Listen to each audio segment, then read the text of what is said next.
Fala pessoal, eu sou o Lucas Mantovani, eu sou o host aqui do SafeCast e estamos aqui para abrir essa nova temporada do nosso podcast com convidados selecionadíssimos que a gente quer trazer para esses episódios com um formato um pouco diferente, mas não tanto. Nossa proposta de valor continua a mesma, que é ajudar empreendedores, fundadores de startup, empresas de tecnologia, quem está à frente de negócios através de conhecimento, de experiência dos nossos convidados, a não cometerem os erros que poderiam cometer e acelerarem o passo aonde podem acelerar através disso que a gente vai trazer aqui nos nossos episódios. E hoje nós trouxemos aqui um convidado muito especial. Eu, particularmente, estou muito feliz de trazê-lo aqui, porque é o Bruno Okamoto. Né? O Bruno Okamoto é um cara que eu conheci através da newsletter dele, e aí eu comecei a acompanhar o conteúdo dele ali, porque a gente aqui na Safe, em algum momento remoto, alguns meses atrás, a gente quis experimentar alguma coisa a nível de micro SaaS aqui, com algumas inovações, alguns spin-offs que a gente tentou lançar. E eu comecei a acompanhar ali a newsletter e aí depois conheci também outros canais ali por onde ele se comunica. Então estou muito feliz de trazê-lo aqui, o Bruno Akamoto. Ele é um empreendedor com mais de uma década de experiência na construção de startups, empresas de tecnologia. Já foi coordenador da comissão de startups do IBGC, e gerencia uma comunidade com milhares de empreendedores ali focados todos em transformar ideias em micro-SaaS. A gente vai falar um pouquinho sobre isso aqui hoje também. Ele é fundador do seu próprio micro-SaaS, a My Group Metrics, ou para os mais íntimos apenas MGM. E o Bruno ele tem quase 20 mil inscritos no canal do YouTube, um canal super ativo. Inclusive eu abri hoje lá, tem um vídeo de 4 dias atrás, então tá ativo, vale a pena acompanhar, se inscreve lá, porque tem muito conteúdo maneiro ali em vídeo. Tem 11 mil seguidores no Instagram e eu acho que o LinkedIn talvez seja a ferramenta aí que ele está talvez mais presente, talvez em paralelo com o YouTube ali, com 30 mil seguidores no LinkedIn também. Então, vários canais, todos estarão na descrição aqui do episódio. Bruno, muito obrigado, cara, pela participação, por aceitar nosso convite. Obrigado pela essa introdução calorosa e prazer enorme estar aqui com vocês, Lucas. Show de bola. Pessoal, para vocês que estão acompanhando a gente, antes da gente começar, é sempre bom lembrar para você se inscrever aqui no nosso canal do YouTube, caso esteja vendo pelo YouTube. Se você está vendo na sua plataforma de podcast preferida, também pode se inscrever, porque a gente vai lançar outros episódios. E também é óbvio, né? Podcast, vídeo do YouTube, dá para você resgatar conteúdos do passado para aproveitar também esse conhecimento. Tem vários episódios que a gente fez, vários vídeos aqui no nosso canal também que podem ser muito proveitosos para você, então peço aí que você nos ajude não apenas se inscrevendo para acompanhar os próximos conteúdos, mas também compartilhando esse episódio para que ele possa chegar a cada vez mais pessoas. E esse podcast, o episódio de hoje, eu quero dividir ele, até já comentei isso com o Bruno aqui nos bastidores, dividir ele em 3 etapas. Eu quero começar falando sobre algo que vai ajudar muito você que está ouvindo a gente, acompanhando a gente, a se conectar. Né? Acho que pessoas elas acabam se conectando muito com pessoas, então acho que a melhor forma da gente se conectar com alguém é conhecendo um pouco dela e através dela. Então, Bruno, eu queria que você começasse contando um pouquinho, cara. Assim, claro, né, não dá para contar toda a história, né? A gente não tem todo esse tempo aqui e eu também nem vou tomar esse tempo da tua parte, mas me conta um breve resumo, cara, da tua história. Como é que você chegou até aqui? Quem é Bruno Okamoto e como é que você chegou até aqui? Cara, eu comecei a empreender por causa da Endeavor, né? Um dia eu vi uma palestra de um empreendedor que eu admiro muito, chamado Marcelo Salles, que foi o fundador da Movile. E ele tem uma palestra, né, que ele participa daquele Day One, e um dia ele gravou um tema chamado As Conexões que Movem a Vida. E, cara, eu tinha, sei lá, meus 20 e poucos anos de idade, assim, e um dia minha mãe chegou e falou, cara, veja essa palestra aqui, acho que você vai curtir muito. E aí eu assisti aquela palestra, assim, foi um divisor de águas na minha vida. Depois daquele dia eu falei, cara, é isso que eu quero fazer, a minha vida inteira, assim, eu quero ser um empreendedor, sabe? E aquele mundo, assim, de startups, tecnologia se abriu e eu comecei a conhecer um universo que até então eu não conhecia. E na época, Steve Jobs ainda era uma novidade, tinha acabado de sair iPhone. Eu sou velho, cara.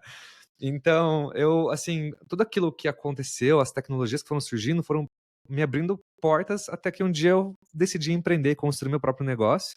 E aí eu fiz uma startup bem na época que, cara, Airbnb e Uber ainda estavam bem no início, então não sentiam muito conhecimento. Era muito assim, tipo, cara, vai rápido, quebra tudo, pega grana, all in. E aí, cara, fiz isso com a minha startup, quebrei ela, sei lá, em 6 meses, assim, tempo recorde. E aí eu tive a oportunidade de trabalhar no Ebanks um tempo, e antes do Ebanks se tornar essa grande empresa que ele é, E aí aprendi muito sobre vendas B2B, sobre processos, sobre gestão de grandes contas, né? E aí eu decidi empreender na minha segunda startup, a Nerd, e fiquei quase 10 anos nessa startup, né? Fiquei 9 anos nessa empresa. E, cara, fiz toda a jornada, assim, de founder. Só não fiquei rico. Mas, olha, pivotei 3, 4 vezes, a gente demorou 3 anos para achar um modelo de negócio, testei, putz, B2C, B2B, todos os tipos de B2Bs possíveis, montei dezenas de equipes, canais de distribuição, testei todos os canais possíveis. Então, quando você tem um marketplace, né, cara, numa um marketplace de serviço, então ele tem vários desafios, né? Então, a gente passou por muitas coisas e, claro, muitas decisões erradas nesse caminho. Então, tudo isso foi deixando muitas cicatrizes, e uma coisa que eu aprendi sobre aquela palestra do Marcelo Salles, que ele falava sobre as conexões que movem a vida, foi sempre a importância do give back, né? Então eu fui pegando essas várias cicatrizes, esses vários erros que eu fui adquirindo durante os anos, e eu sempre fui ensinando outros empreendedores, seja participando como voluntário em aceleradoras, como professor, e aí, cara, eu sempre tive muito prazer em ajudar outros empreendedores, porque, cara, empreender, a gente sabe, é foda pra caramba, entendeu? Então, assim, meu propósito sempre foi muito claro, assim, né? Eu sempre gostei de empoderar outros empreendedores, porque, cara, a jornada já é difícil pra caramba, e ainda se cada um ficar só olhando pra si mesmo, a gente não cresce, entendeu? Então a gente tem que crescer coletivamente, cara, né? O Brasil é um país muito forte, os empreendedores brasileiros, porra, são fortes pra caramba. E aí, cara, eu um dia descobri que eu poderia ampliar tudo esse meu conhecimento, essa minha voz, com conteúdo. E aí eu comecei a produzir conteúdo e nesse meio tempo eu saí da minha startup. E aí eu falei, cara, será que eu estou disposto a ficar mais 10 anos montando outra empresa e passar por todo esse caminho de VC path de novo e putz. E aí eu falei, cara, agora com 35, cara, tipo, eu quero ganhar grana, sabe? Eu quero montar um negócio pra mim.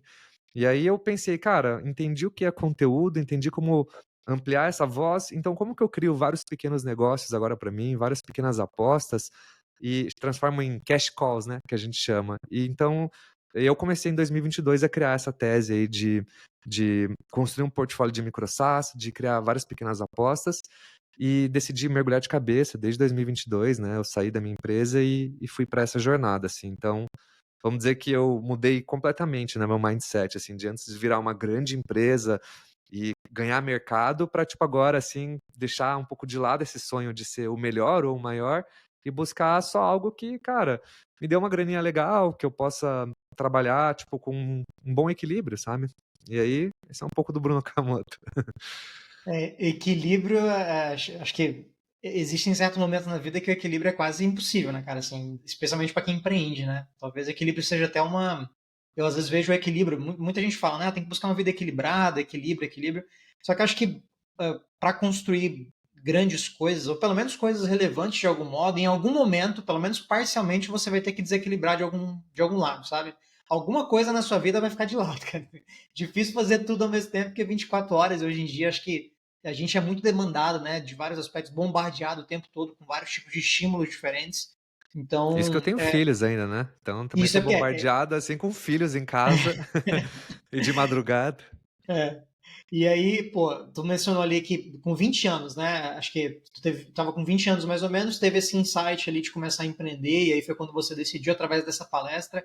Eu acho que muitas pessoas acabam passando por isso também, de ter esse momento decisivo, né? Então, ao menos de ter pelo menos, cara, deve ter algum momento que você decidiu fazer aquilo. E aí você mencionou que, de fato, empreender, ela muitas vezes parece ser uma. É muito difícil, todo mundo sabe disso. Quem empreende de verdade sabe que é muito difícil. E eu sinto às vezes, cara, que empreender, ela acaba sendo muitas vezes, em muitos momentos, uma jornada muito solitária. Porque são desafios tão particulares que cada um enfrenta, sabe? Que são tantos fatores e muitas vezes, até mesmo no seio familiar, às vezes, a família às vezes não vai entender, as pessoas que te acompanham, amigos, muita gente às vezes vai torcer por você até o momento em que você começa a fazer. Depois que você começa a fazer, e aí você dá aquela desequilibrada de repente passar um final de semana trabalhando ao invés de saindo com a galera, o pessoal já não vai torcer tanto mais, porque já mudou um pouquinho. E às vezes até a pessoa fica até um pouco com inveja, talvez, porque ela tá no mesmo lugar que você tá, só que tá vendo você fazer e ela se sente constrangida porque ela não tá fazendo. E aí ela fica, porra, peraí, se ele tá fazendo, tá conseguindo, eu deveria fazer também, então é melhor eu puxar ele para trás porque eu não tenho a coragem de fazer. E aí, nessa jornada solitária, que às vezes é o empreendedorismo, a gente às vezes encontra mentores, pessoas que nos auxiliam. Eu queria te perguntar se teve alguém na tua vida, tirando essa palestra, não sei se ele chegou a ser um mentor para você, mas teve pessoas ou uma pessoa que você, inclusive, pode aproveitar o oportunidade até para agradecer eventualmente, que te ajudou, que te mentorou, que esteve ao teu lado nesse processo? Cara, eh, eu acho que na carreira de todo empreendedor existem 2 lados, assim, que são muito importantes, né, pra gente se tornar um grande empreendedor de sucesso, digamos, né. De um lado você tem que ter bons mentores, porque, cara, assim, tem muita decisão difícil e pesada, e se você não tem bons mentores para você conversar e dividir esse fardo, puta, cara, o trabalho vai ser muito maior. E do outro lado existe uma boa equipe, né? Porque se você não tem uma boa equipe, você, porra, não faz nada, né? Então, eu acho que na minha vida eu fui abençoado com esses 2 fatores, assim. Desde o primeiro momento eu tive bons mentores, então, se é para agradecer, eu agradeço em especial o Robson Delfiol, que foi um mentor muito importante na nossa jornada, tão importante a nível de conhecimento, mas também como, por exemplo, quando a gente quebrou a nossa startup, a gente estava, tipo, literalmente falido, assim, ele cedeu o escritório dele pra gente trabalhar e, puta, o cara foi ponta firme, ajudou a gente com muita coisa. Então, assim, só tenho a agradecer. E, cara, esses mentores, eles são muito importantes, né? E eles vêm em várias formas na nossa vida, assim. Às vezes esses mentores vêm como outros colegas empreendedores, às vezes esses mentores vêm como anjos, como investidores, às vezes esses mentores vêm como colegas do trabalho mesmo, que você conhece, né? Que te auxiliam. Então, eu acho que, cara, mentor é ou a coisa, ou uma das coisas mais importantes que um empreendedor tem que ter na carreira dele, na minha visão, assim. Sem um bom mentor, você perde muita oportunidade, cara. E o mais legal é que tem muita gente disposta a ajudar. É só você pedir, né? Esse É, Marcelo Salles, que é o empreendedor da Móvel que eu comentei, quando eu vi aquela palestra e lancei a minha startup, que na época se chamava Encontro Nerd, a primeira coisa que eu fiz foi mandar uma mensagem para ele no LinkedIn. Falei assim, cara, você é a razão pela qual eu comecei a empreender. Essa é a minha startup, é isso que eu tô fazendo e tal. E o cara, tipo, me respondeu na hora, assim, eu acho que ele devia estar online, assim, ele falou, cara, que coisa legal, não sei o quê. Daí a gente trocou o zap e o cara foi meu mentor por 1 ano, tá ligado? Então, que legal. essas coisas, essas conexões, elas são muito importantes. Mas também tem que ter cara de pau de pedir, tem que ir atrás, né? Porque, assim, não cai do céu, né? Então, eu acho que esse é o maior, talvez, desafio dos empreendedores em estágio inicial, assim, é não saber por onde começar a achar um mentor, o que fazer para encontrar um e tal, né? E aí eu acho que é uma coisa que beneficia muito essa galera em estágio inicial, além de participar de comunidades, né, correlacionado ao que a gente vai falar hoje, mas eu acho que estar em comunidades ou participar de programas de aceleração, mas acho que comunidades principalmente tende a ser o mais forte, né? Você vai nesses eventos de empreendedorismo, você participa do Cubo, você participa desses hubs de inovação e você se conecta com os empreendedores, cara, isso abre assim muitas portas de companheiros que estão nessa luta. E esses são, cara, até hoje eu tenho muitos mentores que são outros empreendedores, alguns um pouco mais avançados, alguns do mesmo estágio que eu, mas, cara, que a gente se ajuda, né? Pra caramba, porque no final do dia a jornada é muito solidária, né, cara? Ela é muito solitária. Então, pô, ter outros empreendedores que se identificam com a dor e tal, também são quase mentores, digamos, né? Acabam assumindo talvez o peso junto, né, de algum modo, né? Só de você poder compartilhar talvez um desafio que você está passando com alguém que tem um pouco mais de experiência que você, às vezes a pessoa nem vai poder te dar um conselho, mas só de você poder compartilhar e saber que não vai ser julgado, que a pessoa não vai torcer pelo mal, já dá um alívio, tu já coloca aquilo para fora, já te ajuda até a pensar, porque muitas vezes a gente se bagunça no raciocínio, no nosso pensamento inclusive, eu acho que o trabalho de terapia funciona muito bem para empreendedor também. Acho que empreendedores deveriam fazer terapia, porque é um momento de você colocar para Concordo. fora alguma coisa, e aí só de colocar para fora já traz uma luz para algo que você talvez não estava vendo quando estava dentro, né? Faz terapia, Bruno, ou não? Faço, há muitos anos já. Faz parte, né, cara, da jornada de qualquer um. Talvez seja um ponto importante aí para quem está ouvindo a gente também, e talvez não tenha pensado nisso, né? Cara, muito legal. E já entrando nessa etapa que você já até antecipou um pouco para a gente, você mencionou ali que em algum momento da tua jornada você decidiu fazer pequenas apostas. Eu acho que isso se conecta talvez um pouco com a ideia de microsas, que na real, assim, eu queria até aproveitar porque talvez, ainda que para a gente aqui esteja mais claro, para mim talvez nem esteja tão claro assim, mas seria legal, cara, eu queria que tu explicasse por que microsas. tenta resumir o que é o conceito, se for possível, qual que é a ideia do microsas e por que você foi por esse caminho, cara? Como é que tu entrou nessa? Onde é que você conheceu esse formato, esse modelo? Por que você decidiu apostar nisso, falar disso? Boa. Cara, muitos founders que começaram a empreender há 10 anos atrás, que nem eu, alguns ganharam grana, outros ainda estão no mesmo negócio, outros fizeram fusão. A moral da história, assim, é que toda essa galera que eu converso está meio cansada, assim, sabe? E aí o pessoal fala, pô, eu pergunto pra eles, e aí, cara, e aí, quais são os próximos passos e tal? Os caras, puta, não sei, mas se eu fosse começar do zero, eu não montaria outra empresa de novo, não iria pelo caminho do VC e PEF, né? E aí, cara, eu sempre faço essas perguntas mesmo pra genuinamente entender, assim, qual que é o sentimento geral, né? Eu percebo que muita gente, depois que passa por esse caminho do empreendedorismo, passa por esse caminho essa jornada como um todo, tipo, eles ficam um pouco cansados, porque é uma jornada que você tem que, cara, investir muito, assim.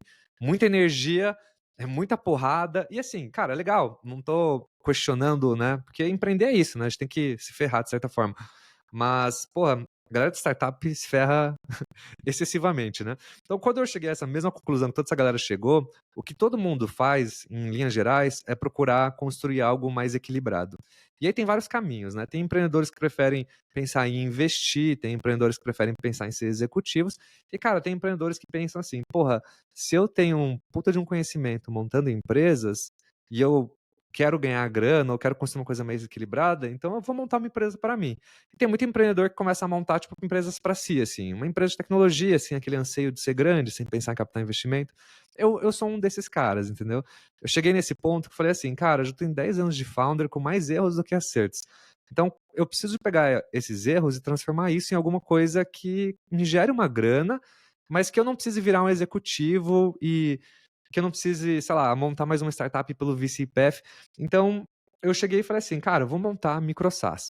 E aí, eu fui atrás desse termo, eu já tinha ouvido falar dele, e na gringa, né, ele já é muito conhecido. Então, o MicroSaaS, ele é como se fosse assim, né? As startups são tipo assim, as festas da moda, tá todo mundo lá, tipo, né? Toda a galera reunida. MicroSaaS é aquela galera mais underground, assim, que tá tipo mais indie, tava mais lá no fundo, assim, sabe? E então, assim, MicroSaaS já existia há muito tempo, mas a galera de startup, assim, meio que nunca olharam pra galera de MicroSaaS, porque assim, MicroSaaS é tipo um bando de cara pensando em side project, tipo, um monte de hacker que só quer tipo ficar codando e trabalhar na Indonésia, tá ligado? Então, assim, a galera sempre julgou muito. E esse termo, ele se popularizou muito na pandemia, porque muita gente ficou em casa e aí rolou toda aquela história, você lembra, né, dos devs com 3 empregos, né, e tal. Então, teve uma galera que eles falaram assim, cara, que 3 empregos, o quê, mano? Eu quero trabalhar menos e ganhar mais dinheiro. Então, teve muita gente que começou a aproveitar o tempo livre para desenvolver software para eles. Então, esse termo se popularizou muito, né, o microsas, e ele ganhou muita força, principalmente por causa do Twitter, né, na época. Então, existiu esse movimento, né, existe esse movimento chamado Building Public, que as pessoas começaram a construir side projects em casa na pandemia, mas em público pelo Twitter. E aí, cara, começou a construir uma rede assim de pessoas que se inspiravam por causa do building public dos outros e também começavam a construir microsas. Então, assim, ele se popularizou muito na pandemia esse termo, e muita gente começou a construir microsas e muita gente começou a ganhar grana construindo microsas, porque o Product Hunt começou a ajudar, a galera fazia muito projeto nichado para Reddit, então, assim, começou a bombar muito projeto, e a galera começou a falar, pô, esse negócio dá grana, se funciona, não é tipo assim, modinha, é um negócio que funciona. E, cara, muitos indie hackers das antigas começaram a ganhar muita grana. Então, começou a ter, tipo, founder de microsas com 3, 4 projetos, faturando 400, 500k por mês, assim, com uma equipe de 2 pessoas. Então, assim, começou a evoluir, a chegar num ponto que, assim, deixou de ser tanto uma coisinha mais indie, isolada lá do canto, e passou a ser uma coisa mais, pô, um hypezinho, assim, um monte de gente começou a querer participar e tal. E aí, cara, eu comecei a olhar para esse hype, mas eu era de uma galerinha que tinha uma visão diferente de construir. Eu comecei a ver lá fora um movimento chamado de micro private equity. Então, basicamente, eram tipo pequenos empreendedores ou que tiveram exit, ou uma galera com um pouco mais de grana, que se juntava para comprar micro SaaS e transformar esses projetos em cash calls. Então, tipo assim, vamos montar umas vacas leiteiras aqui, são projetos que vão operar com uma margem de 70%, 80%, a gente usa bastante serviço terceirizado e tal. E aí, cara, comecei a estudar esse modelo e cheguei e falei assim, vou comprar a MicroSAS no Brasil. Então, comecei a procurar meses assim, descobri que ninguém sabia o que era um micro-SaaS no Brasil. E aí, por mero, assim, sem pensar muito no porquê, eu fui lá e comprei o domínio do microsas.com.br e comecei a estudar uma tese de como construir um portfólio de micro-SaaS através de aquisição.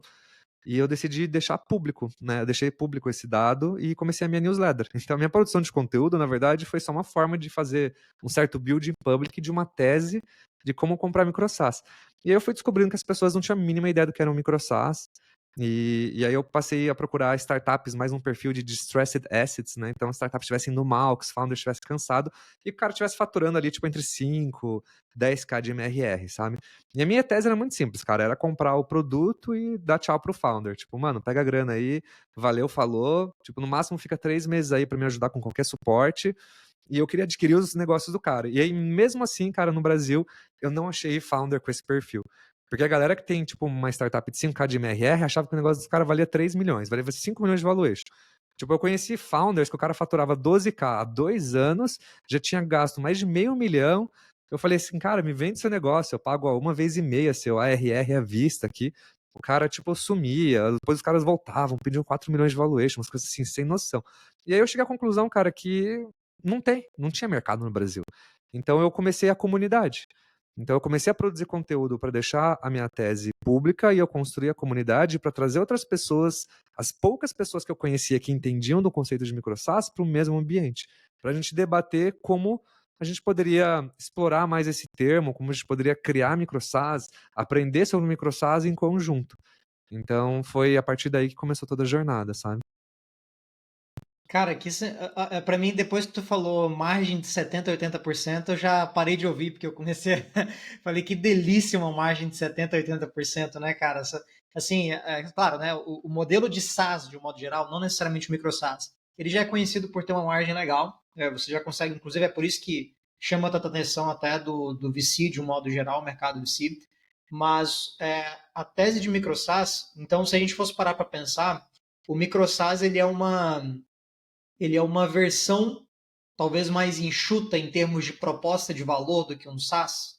Vou dar um exemplo, tá? Para ver se, porque assim, eu falo muito porque tudo que eu conheço de micro SaaS, eu acabo que eu tive contato muito através do teu próprio conteúdo. Então, assim, foi muito do que eu ouvi e vi ali no teu conteúdo. Mas o que eu percebo, e eu vou trazer um pouco até para minha experiência, né? Na Safe hoje eu sou responsável pela parte de marketing.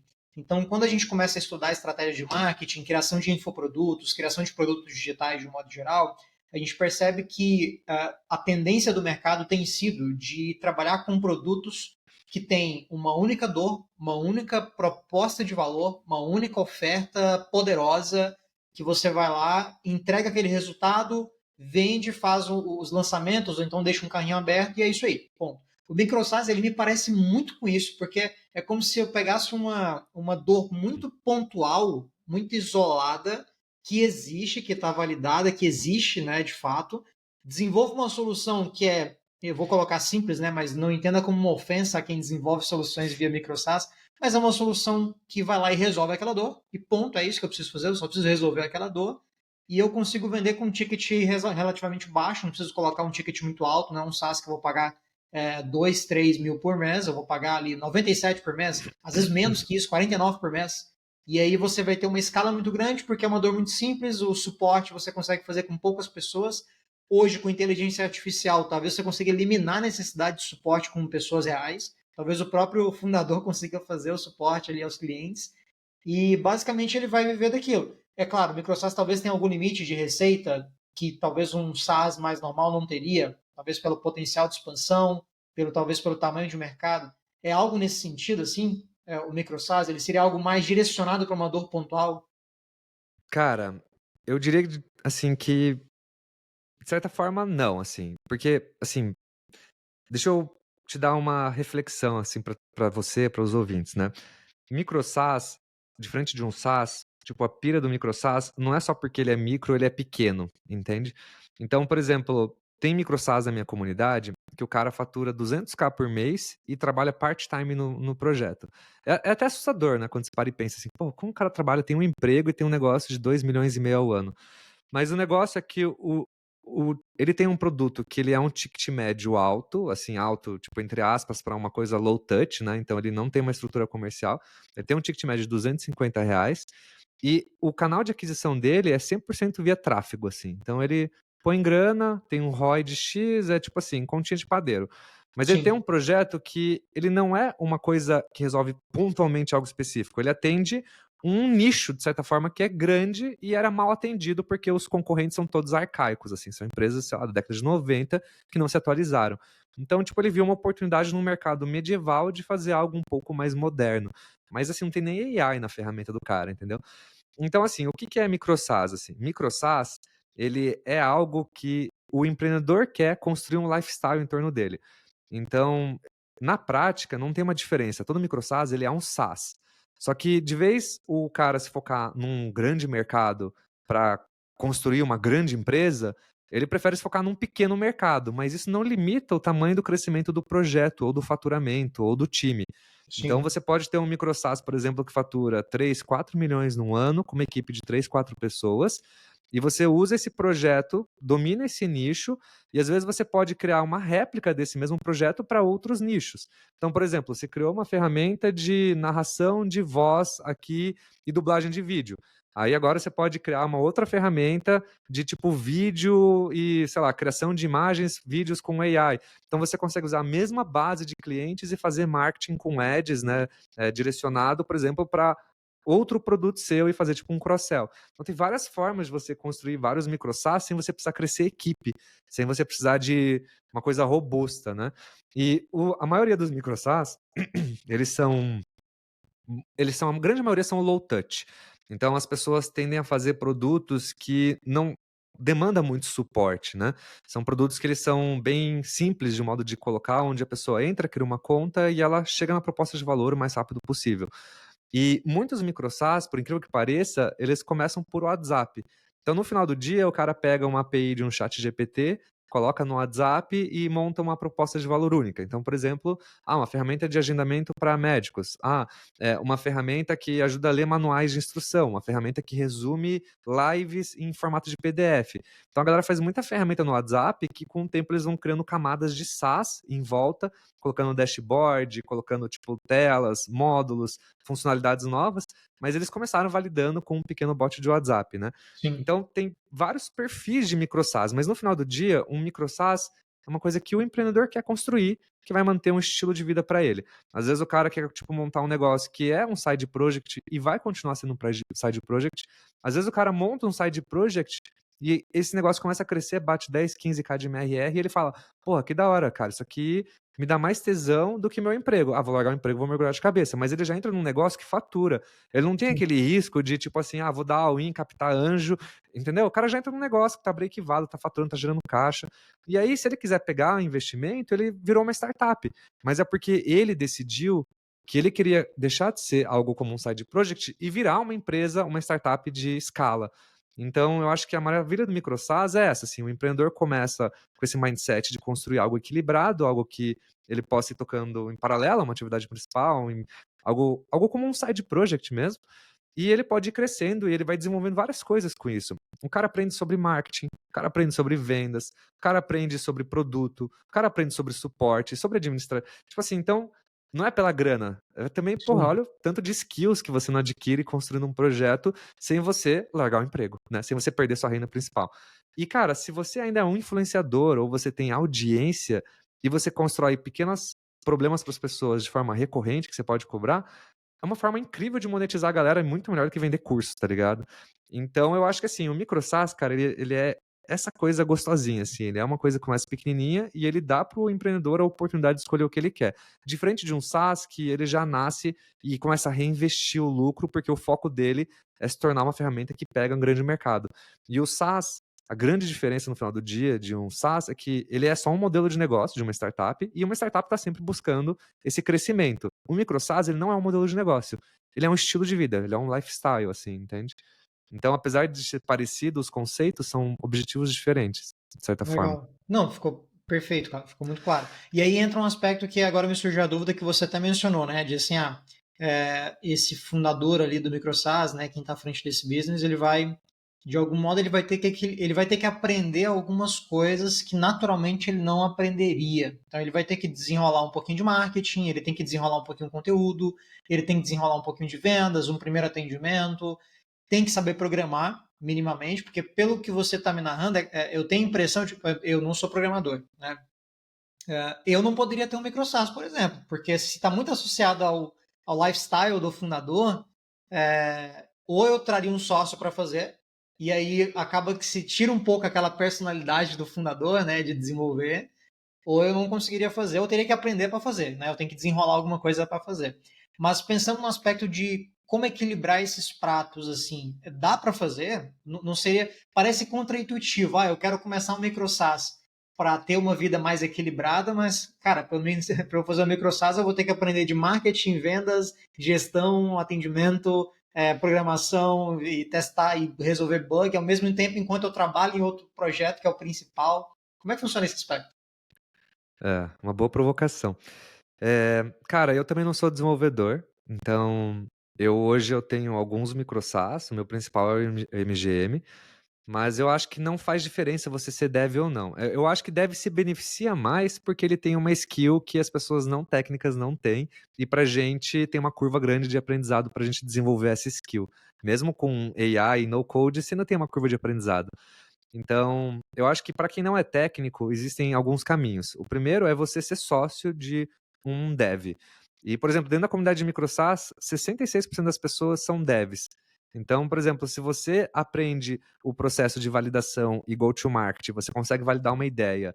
Cara, para você achar um sócio técnico dentro da comunidade com uma ideia já validada, vai ter fila atrás de você, entendeu?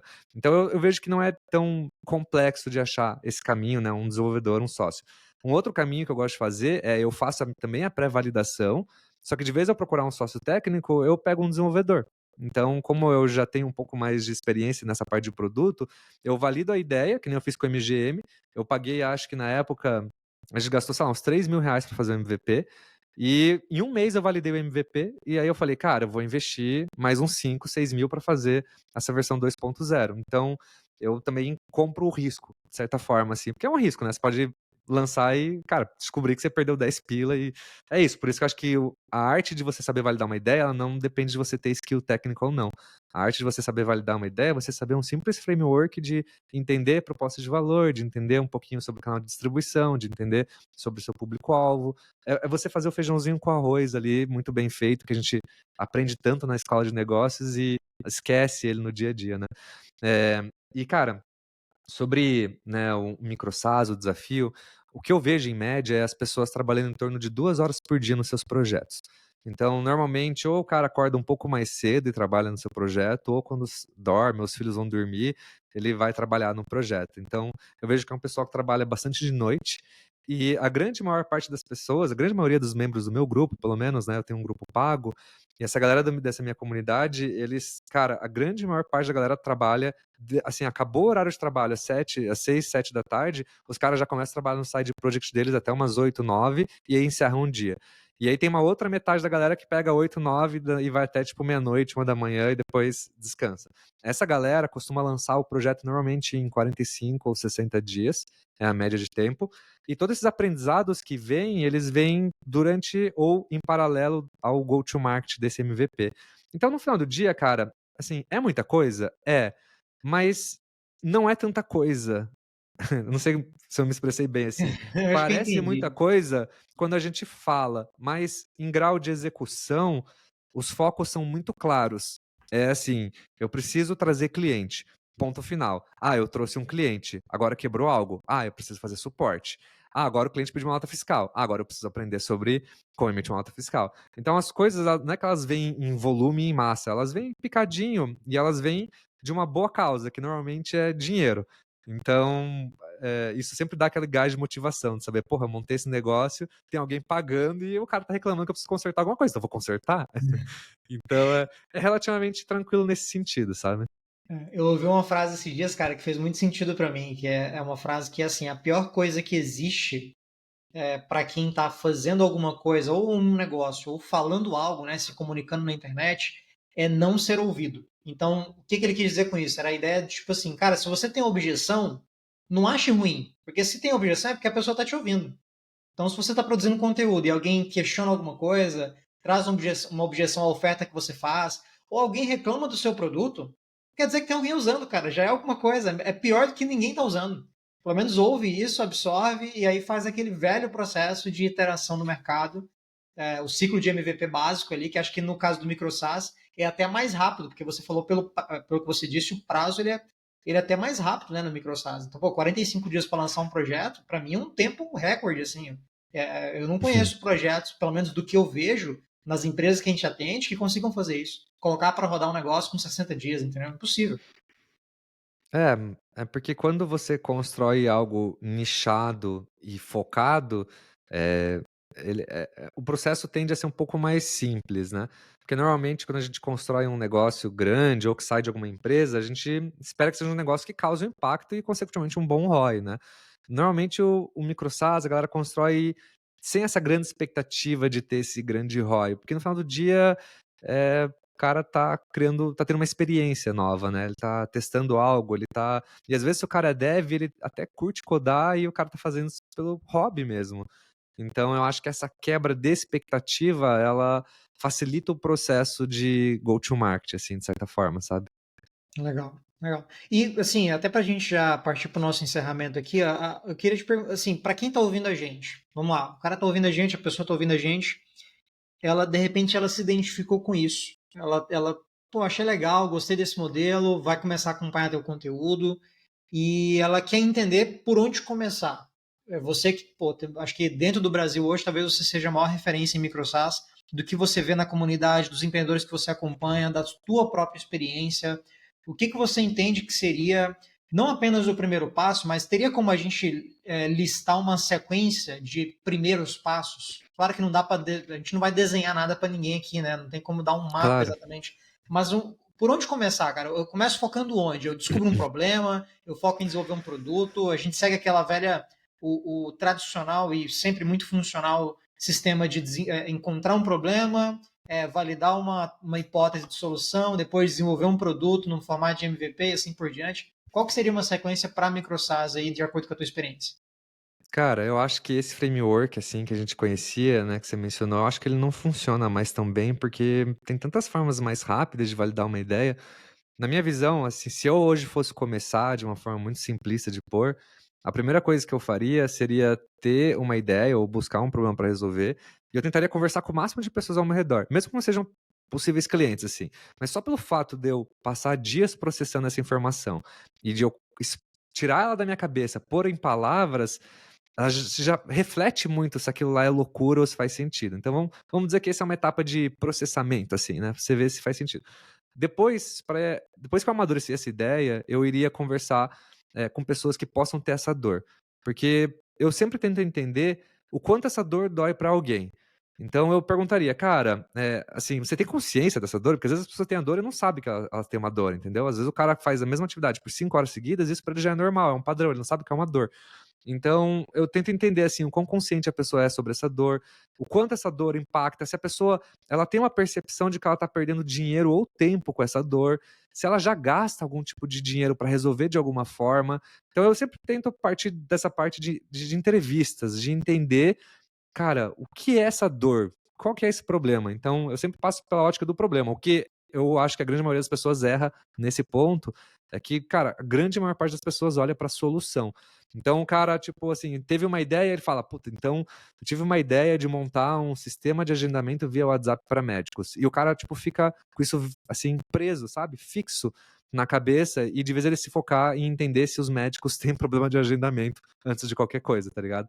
Então, assim, depois que eu entendesse o problema, eu tentaria construir um framework bem simples que se chama Fake Door, que nada mais é do que contratar um site. Então, hoje eu tenho um designer, eu pago para ele 2 pila por landing page.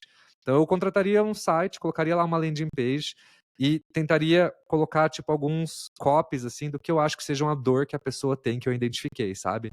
Então lá no hero do site eu colocaria assim, eh, putz, economize 10 horas na sua semana com agendamentos automáticos, sabe? Porque os médicos, sei lá, a galera me falou que a dor deles era tempo. Então eu colocaria tipo um pouquinho do que eu perdi nas entrevistas como um copy, bem feijãozinho com arroz, E, cara, o que eu faria a partir daí seria duas coisas. Eu pegaria a lista de pessoas que eu entrevistei e eu colocaria um pouquinho de tráfego aqui, uns 50 pila por semana, para tentar jogar mais médicos e eu tentaria nichar esses médicos em alguns segmentos, né? Sei lá, ortopedista, fisioterapeuta, né? Pegaria alguns segmentos assim e tentaria colocar um pouco de tráfego, porque, cara, hoje as ferramentas de tráfego, elas têm uma inteligência artificial que o raciocínio é muito simples, assim. Eles colocam dinheiro e a própria AI vai te ajudar a fazer mais dinheiro, porque se você não ganhar mais dinheiro, você não põe mais dinheiro. Então, eles perdem cliente. Então, o raciocínio é muito simples, né? Então, assim, você vai lá, põe 50, você não precisa ser um gênio para saber fazer isso, e você testa, assim. E toda vez que vier lead nessa landing page, você bota um call to action ali de falar com a pessoa pelo WhatsApp. Então, não é botão de comprar nada, é assim, ó, é falar comigo, sei lá, falar com o dono, sei lá, comprar e o cara cai no WhatsApp, assim. E aí eu começaria a conversar com essas pessoas, tentaria fazer tipo meio que uma pré-venda, falar, ó, eu vou lançar essa solução que você viu no site e tal, tô abrindo uma pré-venda, você vai ter 50% de desconto, 70% de desconto no valor do lançamento e, cara, o pagamento é esse, 70 pila aqui, R$ 150, sei lá, o valor que for, você bota pra pessoa. Em paralelo, depois que eu tivesse feito umas 3 vendas pro pessoal que veio do meu site, eu já pegaria a lista de espera lá das pessoas, levaria essa ideia meio que já semi-validada e falaria assim, ó, eu faço uma pré-venda para vocês e tal. Cara, se tivesse 10 pessoas que comprassem, eu investiria no MVP. Aí eu ia pegar, construir um MVP para resolver exatamente o que eu me propus a resolver para essas pessoas. E nessa etapa eu contrataria um desenvolvedor, provavelmente no code, alguma coisa que eu possa fazer bem rápido. Eu desenvolveria o MVP, entregaria para meus clientes. Esse processo inteiro, cara, você demora ele com um emprego full time, no máximo um mês. Um mês. Se você, vamos dizer, vai, 45 dias, se você não tem experiência nenhuma em entrevistar e tal, porque você vai ter que quebrar umas barreiras, né, de mindset. Então, cara, vamos lá. Worst case scenario, 2 meses para você seguir esse processozinho. Depois, se você fizer ele bem feito, olha que bacana. Você descobriu todas as premissas básicas de validação. Você descobriu quem é o seu público-alvo, você descobriu um canal de distribuição, porque você pôs tráfego, levou pessoas para clicar no seu CTA, então você já descobriu o que tem que fazer de anúncio para quem. Você já descobriu qual que são as primeiras funcionalidades que você vai ter que desenvolver na sua ferramenta. Você já vendeu antes de conseguir construir um produto. Então, assim, você já validou proposta de valor, você já validou tudo. Então, quando você faz o MVP, você só vai ter um produto pronto para algo que você já sabe como lançar ele e fazer o go-to-market. Você já tem uma noção de qual canal é, de qual ICP é, você já entendeu o copy. Aí vamos dizer que para uma etapa final, vamos dizer que você fez o MVP, o que eu daria de bônus aqui de cereja desse mini passo a passo seria você colocar assim, quando você coloca uma tela de login, né, pedindo para o cara cadastrar, eu colocaria uma segunda tela perguntando assim, qual é a sua profissão, qual a sua expectativa com a minha ferramenta e por qual canal você ficou sabendo da gente. Porque com essas 3 informações você consegue melhorar e refinar quem é seu ICP, quando você pergunta a profissão da pessoa. Você consegue pegar a expectativa das pessoas com as suas ferramentas, isso vai te dar mais ideia para você fazer copy para sua landing page, então você faz mais marketing com essas respostas. E você também consegue mapear quais canais as pessoas estão vindo. Se é mais boca a boca, se é pesquisa, se é ads, né? Então você já começa a ter mais ideia até para entender se seu boca a boca tá funcionando, né? Às vezes você tá funcionando, você nem sabe, entende? Então, cara, esse feijãozinho com arroz é o que eu faço para todos os meus negócios. Não tem erro e, assim, é simples. Você não precisa ter conhecimento, só precisa ter vontade, tá ligado? Realmente, cara, assim, parece bastante coisa, mas é super simples, né? Acho que até recomendo para quem está ouvindo e acompanhando a gente, volta um pouquinho, pega um papel, uma caneta, anota o passo a passo. E eu acho que isso até dá para replicar para várias coisas, cara, não só necessariamente para microsala. Acho que esse framework aí de teste, de validação através de pesquisa, de uma fake landing page ali de produto, né, de venda, para identificar interesse, fazer uma pré-venda, criar uma lista, né, uma whitelist ali de potenciais interessados, dá para fazer até para lançamento de produto em empresas talvez já consolidadas, dá para Cara, o testar. pessoal já faz isso, né? Assim, a Já, galera faz muito isso. Isso é até o dropshipping, né? Que o pessoal chama, né? O pessoal faz uma landing page bonita, você compra, ele usa seu dinheiro para trazer o produto e importar para o Brasil. Então, de certa forma, assim, não tem nenhuma novidade, cara. Eu acho que o que é a barreira para 99% das pessoas é a parte de entender a dor que eles querem resolver e o quanto isso é uma dor para as pessoas, assim. Então, eu sinto que a pessoa tem preguiça de ir nessa parte de entrevistar, de conversar com as pessoas. Cara, 99% das pessoas param aí, cara. E aí, os 1% que passam, eles passam a maior parte errada ainda, porque o cara passa já pensando na solução, assim, entende? Tipo, o produto que vai construir, o negócio que vai fazer. O que eu mais recebo de feedback, cara, o que eu mais recebo de feedback são de pessoas mandando a seguinte frase: Pô, Bruno, eu tô há 6 meses construindo esse MVP e aí agora eu escutei seu conteúdo e eu acho que eu fiz errado e ele tá com muita funcionalidade e eu preciso tirar coisa dele. Cara, eu escuto isso todo dia, tá ligado? Então, eu acho que no final do dia, cara, é um ajuste de mindset que as pessoas precisam. E é isso que eu tento trazer de provocação no meu conteúdo, sabe? É isso que eu tento trazer de provocação na comunidade, nos meus conteúdos, né, em toda a minha comunicação. Que no final do dia a gente deixa mais complexas as coisas do que elas realmente são. É, e a gente transforma, né, essa ideia de tipo empreender como uma coisa assim muito binária, assim, né? Ou o cara é empreendedor ou o cara não é. Ou o cara, tipo assim, mergulhou de cabeça no business, o cara é founder, ou o cara, assim, go big or go home, sabe? E eu acho que MicroSaaS veio meio que para quebrar um pouco isso e falar assim, não, peraí, dá para começar algo aqui tranquilo, dá para começar algo sem você ser porra louca, sem você gastar muita grana, e que te dá um pouco mais de flexibilidade para você decidir o que você quer fazer, e em paralelo de bônus ainda você aprende um monte de habilidade nova, sabe? O negócio é que MicroSaaS ele te tira da zona de conforto. E no começo, essa parte de entrevista, de entendedor, é onde a galera é onde mais tira da zona de conforto, né? Porque você tem que se expor, falar com pessoas e aí, cara, muita gente tem preguiça, tem barreiras alimentares nessa etapa, assim. Sim. Então, eu acho que se a gente conseguir quebrar essa etapa e entender o problema que a gente quer resolver, cara, dá pra fazer muita coisa. E eu não tô desencorajando as pessoas a não fazer MVP. Eu acho que muita gente, assim, já tem que partir para MVP antes mesmo de entender a dor. Porque às vezes o cara tem a dor para resolver para ele mesmo o problema. Então o cara faz um MVP e no pior cenário ele tá resolvendo o problema dele, entendeu? Tipo, cara, tem muita gente da minha comunidade que faz MVP para a esposa, para o marido, faz um MVP para ele mesmo, faz um MVP para a empresa que ele trabalha, porque tem algum processo que ele faz, alguma atividade que ela faz que é muito manual, que é muito repetitiva, ou alguma coisa que dá para eles usarem AI. Então, tipo, o cara chega e fala assim: vou montar uma ferramentinha de AI aqui no WhatsApp, porque eu perco muito tempo enviando essas mensagens aqui, então eu só vou copiar no WhatsApp, nessa AI, papapá, o cara usa, tipo, ganha horas do dia dele usando, tipo, um agente no WhatsApp ali, sabe? E aí o cara, de repente, vê que outras pessoas podem ter essa dor e transforma isso num micro SaaS. Então, eu acho que assim, no final do dia, cara, o negócio é sempre a gente sair da zona de conforto e tentar, e construir alguma coisa. E no pior cenário, você fala, pô, lição aprendida, partiu pra próxima, sabe? Sensacional, cara, sensacional. Bruno, cara, pô, obrigado pela participação, obrigado por trazer, né, esse conhecimento, a tua experiência, um pouco aí do que você vive e faz no teu mercado, na tua comunidade. A gente tem vários ouvintes aqui que certamente podem estar passando por uma situação ou eles identificam que talvez é para eles, ou talvez identifiquem coisas que se aplicam no mercado de microsas ou nesse lifestyle de microsas que eles podem replicar talvez nos próprios negócios, na própria vida de algum modo, porque essa é uma vida meio de essencialismo, né? De você buscar apenas aquilo que é essencial para a solução. Você mencionou até de, cara, tem muita gente que reclama, que me traz o feedback de que tá com features ou tá com soluções na ferramenta que não precisa, que não rodou, e na maioria dos casos, talvez em todos, isso é porque veio da cabeça do fundador e não de uma dor do mercado. Foi validado, não foi feedback driven do cliente. Foi ele que Exatamente. criou da cabeça dele porque ele achou que era legal e achou que era importante, e aí gastou energia, tempo, recurso em cima daquilo.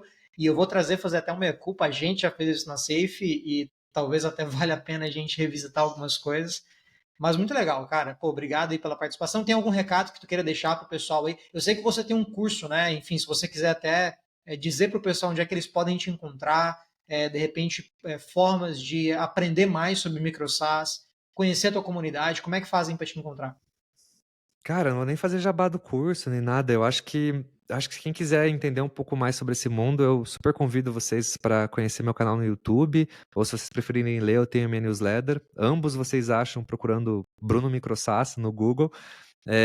E se você tiver decidido que você quer entrar nesse mundo e entender um pouco mais dele na prática, ou tem até uma ideia que você quer saber se ela faz sentido ou não, eu convido vocês para conhecer a nossa comunidade, que é comunidade.microsas.com.br.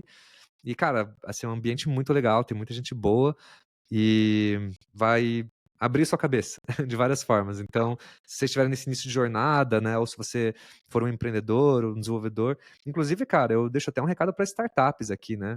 Eu vejo muita não, mas eu vejo startups batendo na nossa porta querendo fazer a key hiring de micro SaaS, né? Então, eles adquirem o founder, né, para vir ali assumir uma posição dentro da startup, como um gestor ou como uma pessoa para ajudar em alguma etapa importante, e traz o microsas como uma funcionalidade do projeto da startup, né? Eu vi isso acontecer algumas vezes esse ano. Então, é um ambiente que vocês podem encontrar muitas oportunidades além só de construir microsas lá também. Então, convido a todos vocês e deixo aqui um grande agradecimento, Lucas, pelo convite também, né, por convidar aqui para vir bater esse papo legal com vocês aí. Imagina, cara, a gente aqui tá feliz e grato aí pela tua participação. E é nesse momento aí dessas aquisições, caso você tenha seu microsas e está sendo adquirido, ou caso você tenha uma startup e queira adquirir microsas, é que você vai procurar a Safe para poder cuidar de toda a estrutura burocrática, contratual, jurídica, contábil, financeira. Aqui na Safe a gente tem toda essa infraestrutura para você que é fundador, para você que é empreendedor e está à frente de um negócio, para que você possa fazer essa operação como uma decisão informada, né, com conselheiros e pessoas que entendem o que está sendo feito, entendem o teu negócio e podem te ajudar a tomar as melhores decisões, alcançar o maior potencial de valor para o seu negócio ou para a operação e proteger os seus interesses pessoais e profissionais. Bruno, obrigado mais uma vez pela participação. Se você está acompanhando a gente pela primeira vez, curtiu o episódio, mais uma vez peço que você se inscreva para poder receber os conteúdos, acompanhar as próximas edições, os próximos episódios do SafeCast. Deixe o teu like aqui para a gente também levar esse conteúdo a mais pessoas e, claro, né, nunca é demais pedir para compartilhar. Pega o link, manda para a galera que você conhece, pessoas que você acredita que podem gostar desse conteúdo, que podem se interessar e aprender bastante com o que a gente ouviu com o Bruno aqui. E eu vejo vocês no nosso próximo episódio. Até lá! Valeu.